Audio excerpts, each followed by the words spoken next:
गमन कर रहे हैं। तो इस प्रकार से विद्या होती हैं, इस प्रकार से हमने कल इसको जाना था।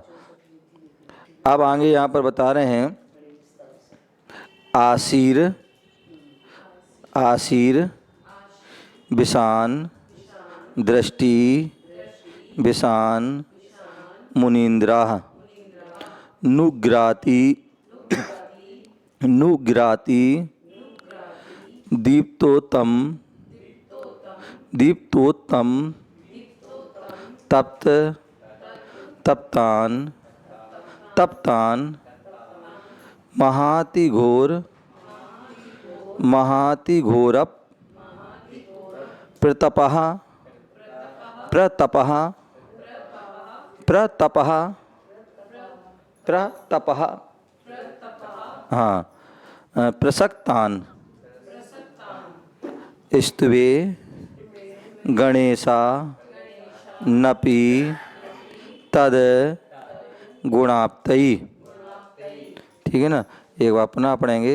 आसिर, आसीर, विषान, दृष्टि, विषान, मुनीन्द्रा, नुग्राति, दीप्तोत्तम, तप्त, तप्तान, महातिघोरप, प्रतपः, प्रसक्तान, स्तुवे, गणेशानपि, तद गुणाप्तयी। ठीक है ना। तो अब इसको जो है लय से पढ़ेंगे, एक बार हम पढ़ेंगे, उसके बाद आप लोग। आसिर, विषान, दृष्टि, विषान, मुनीन्द्रा, नुग्राति, दीप्तोत्तम, तप्त, तप्तान, महातिघोर, प्रतपः, प्रसक्तान, स्तुवे, गणेशा, नपि तद गुणाप्तयी।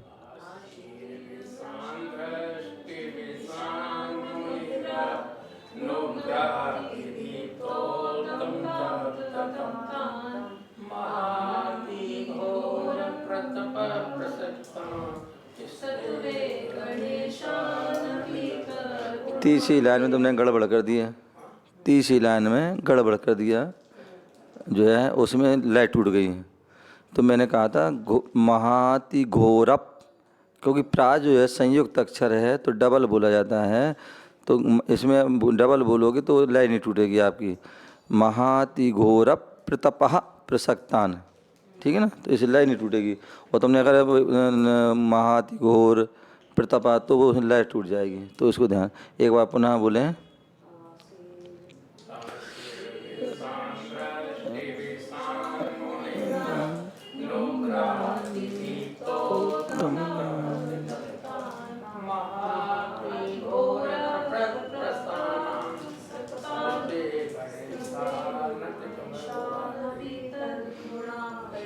ठीक है ना। तो इसको जो है नुग्राति, दीप्तोत्तम, दीप्तोत्तम। ठीक है ना, तो इसको जो ऐसे पढ़ेंगे तो उसको, तो इस प्रकार से यहाँ बता रहे हैं आसीर, विषान, आसी विष, दृष्टि विषान, दृष्टि विष रिद्धि के धारक, मुनीन्द्रान, मुनियों को, उग्र अति, अति उग्र या उग्राग उग्र, तप, दीप्तो, दीप्त उत्तम, उत्तम दीप्त जो है तप, और तप्त, तप्तान, तप्त अथवा तप घोर तप, महा अति घोर, प्रतपः, महा अति घोर, प्रकृष्ट, उत्कृष्ट तप के धारक, गणेशानपि, जो गणधनों देवों की, तद उनके, गुणाप्तयी, गुणों की प्राप्ति के लिए, स्तुवे, मैं स्तुति करता हूँ। ठीक है ना।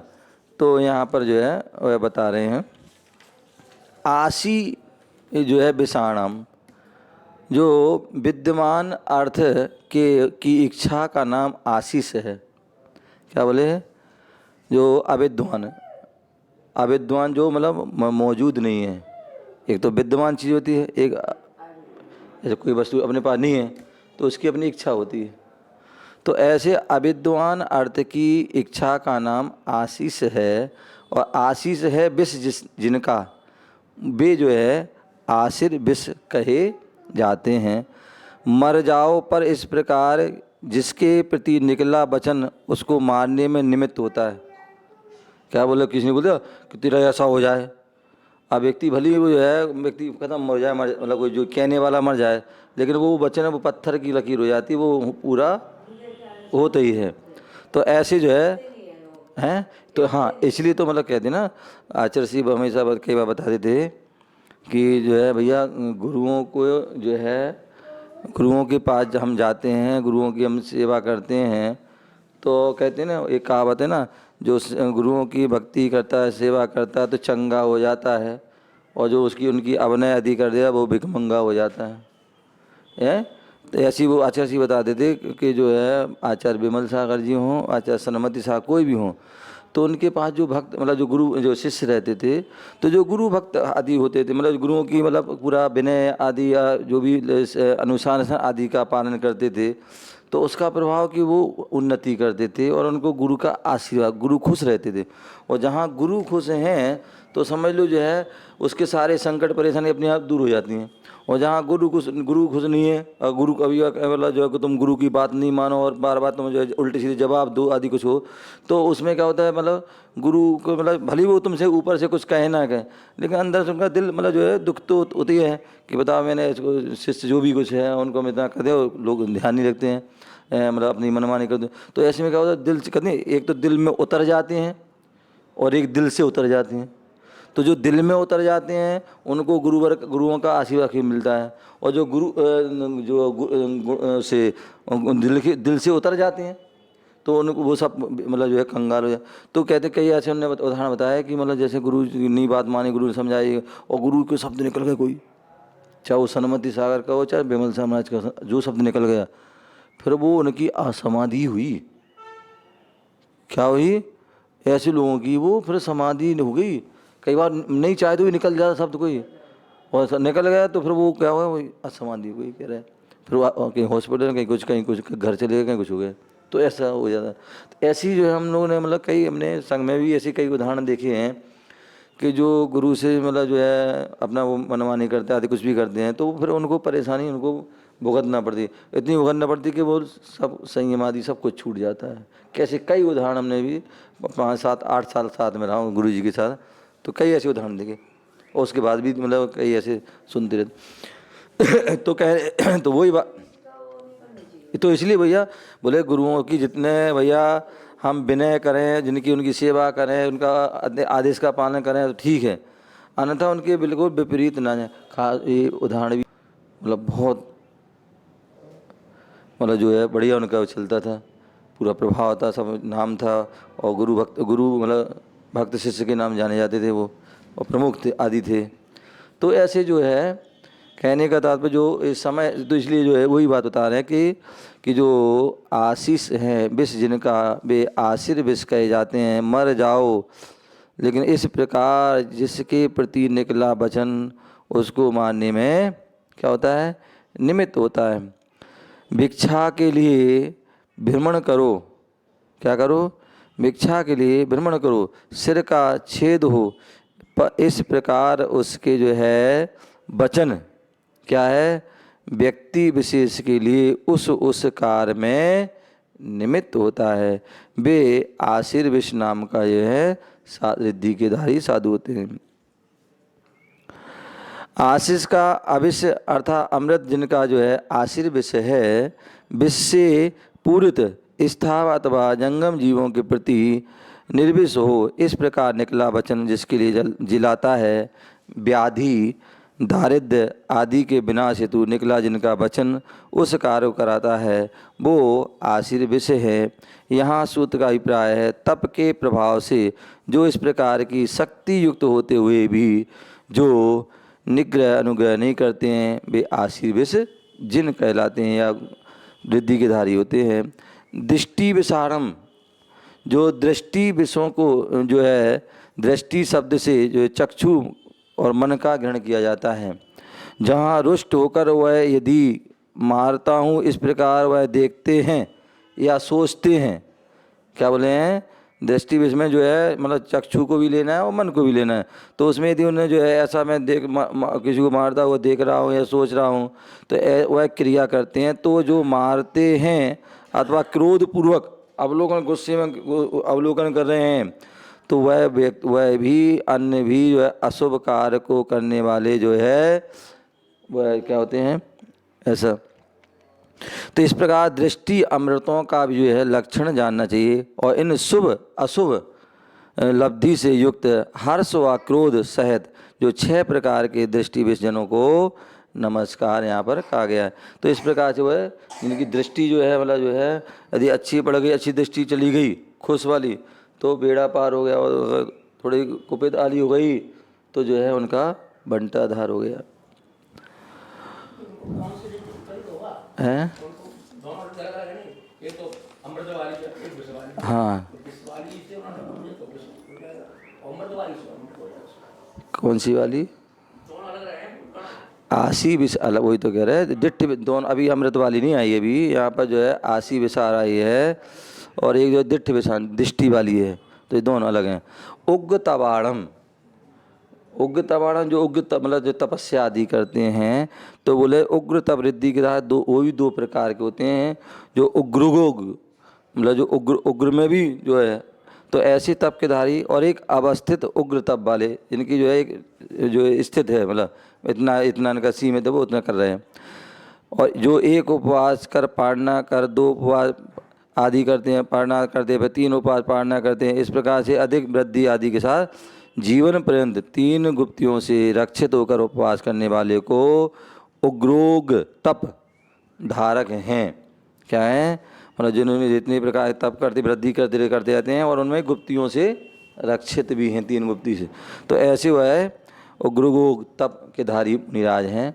दीक्षा के लिए एक उपवास करके पारणा करें, पश्चात 1 दिन के अंतराल से ऐसा करते हुए किसी निमित्त से षष्ठो उपवास हो गया है, फिर एक उपवास वाले अष्टम उपवास हो गया। नहीं है, एक उपवास, एक आहार, 2 उपवास, फिर एक आहार, फिर 3 उपवास, एक आहार, फिर 4 उपवास, एक उपवास, 5, ऐसे मतलब जो है मतलब क्रमतः मतलब बढ़ते हैं 15 आदि क्रमतः। फिर वहाँ से फिर वो नीचे आदि, तो ऐसे अलग अलग उसके। तो ऐसे षष्ठो उपवास हो गया, फिर षष्ठो एक फिर आहार आदि होता है, षष्ठो उपवास वाले अष्टो उपवास। इस प्रकार से 10म 12म आदि क्रम से जो है और फिर नीचे ना गिर कर जो जीवन पर्यंत वैसी उनका जो है विहार करते हैं। वह अवस्थित उग्र तप का धारक कहा जाता है।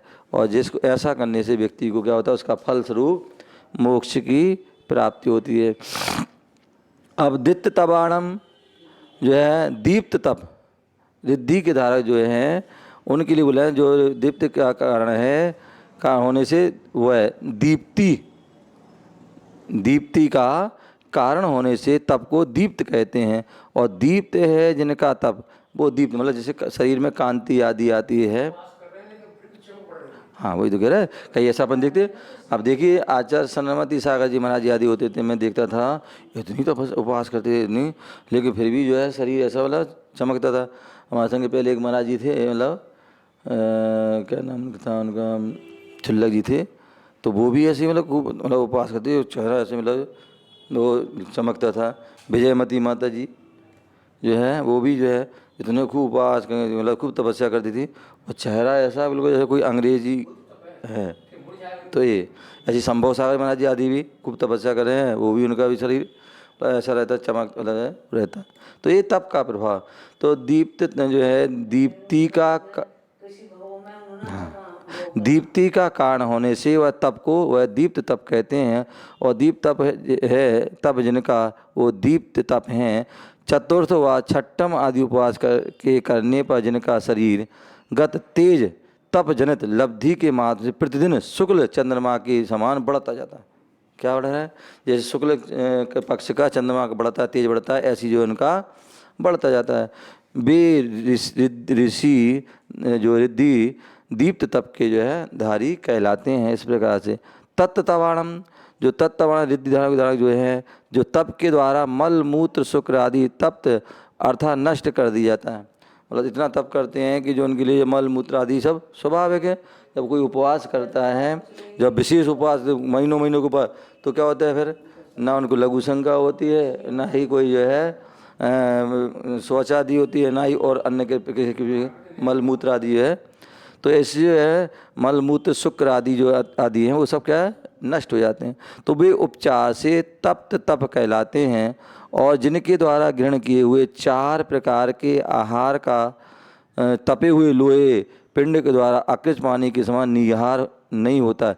कई बार क्या होता है, जैसे अपने होते हैं ना, गरम लोहा है, गरम लोहे पे तुम पानी डाल दो तो क्या तुरंत वो जो है वो जो सोख लेता है। उसी प्रकार जब जो खूब कठोर उपवास करते हैं और फिर कई एक आध बार आहार भी कर लेते हैं तो क्या होता है, मतलब जो है पूरा ऐसा सूख जाता है। मतलब फिर भी आहार करने के बाद भी जो है अगले दिन जो है मलमूत्र नहीं जाते वो।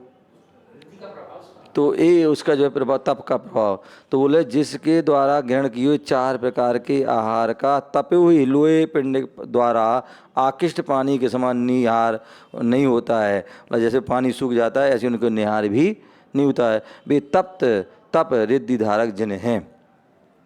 महातवाणम, जो महातप रिद्धि धारक जिन्हों को नमस्कार किया गया है, जो महात्म के हेतुभूत तप जो को महान कहते हैं और वह जिनके होता है वो महातप रिद्धि के धारी हैं। और महातप के धारी जो अड़मा आदि जो 8 या जो जल चारण आदि 8 गुणों से जो सहत हैं, प्रकाशमान और शरीर युक्त 2 प्रकार अक्षीण रिद्धि धारक या आदि जो अन्य प्रकार जो है सर्वोषधि समस्त इंद्रों से अनंत बलधारी आशीर्विष दृष्टिविष तप आदि के वो धारक तप रिद्धि से युक्त तथा समस्त विद्याधारी होते हैं। ऐसे वो जो है रिद्धिधारियों के लिए नमस्कार किया गया। तो इस प्रकार से यहाँ पर जो है 5वें जो है काव्य के माध्यम से इन रिद्धियों के बारे में जो है यहाँ पर विशेष रूप से जो है बताया गया है। ऐसे उन रिद्धियों के धारी गणधरों की यहाँ पर विशेष उनकी आराधना की गई है कि हे भगवान, जैसे आपने गुण प्राप्त किए हैं, आप महान हैं, आपकी महान साधना है और हम भी ऐसे जो है उन महान गुणों को प्राप्त कर सकें। ऐसी उस भावना से उन्होंने कहा है ओम नमः सिद्धेभ्यः।